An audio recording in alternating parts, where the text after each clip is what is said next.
not. I'm not saying the DOJ is a separate branch, Yes, but I'm yes. saying the DOJ should. I'm saying that they are not meant to serve Trump. Yes, they are. If Trump does something wrong. No, that's wrong. That's not Okay. correct. You see, you have a wrong, and you have to tell me, what article does the Attorney General fall under? 1, 2, or 3? I don't know. Article 2, which is the President of the United States. All power vested in Article 2 is vested in the President. That's right there in Article 2. Now, as far as define the Supreme Court, he hasn't defied it, but even if he did, Joe Biden... he's trying to challenge it, though. Challenging's not defying, dude. That's appealing to the Supreme Court.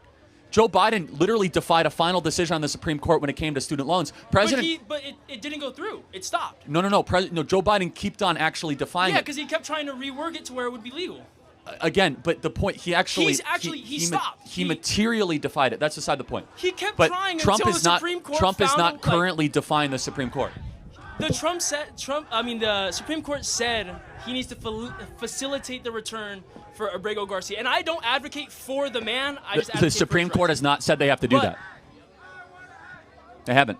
You're wrong. What the Supreme Court said is that the Trump administration made an error and they have to write a request to El Salvador, which they did. But you're ignoring the part where they said he has to facilitate the return. And he has. El Salvador has denied it.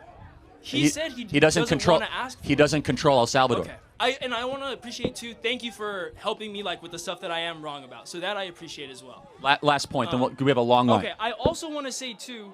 I've heard you make points about how the Fifth Amendment only applies to U.S. citizens. In certain cases, yes. Do you believe that the 14th Amendment as well only applies to U.S. citizens? Again, in a limited scope, yes. Because, again, the Supreme Court agrees. Again, there's expedited removal. But what about... The Supreme Court has said there's no due process rights for any... you're interrupting me, man. Okay. The Supreme Court has said that there is no due process rights for illegal aliens that have come within 100 miles of the southern border or 2 weeks of entry. That's a 2019 decision based on expedited removal. So actually, and according to many other Supreme Court decisions, an illegal alien within 2 years here in the United States gets no due process rights.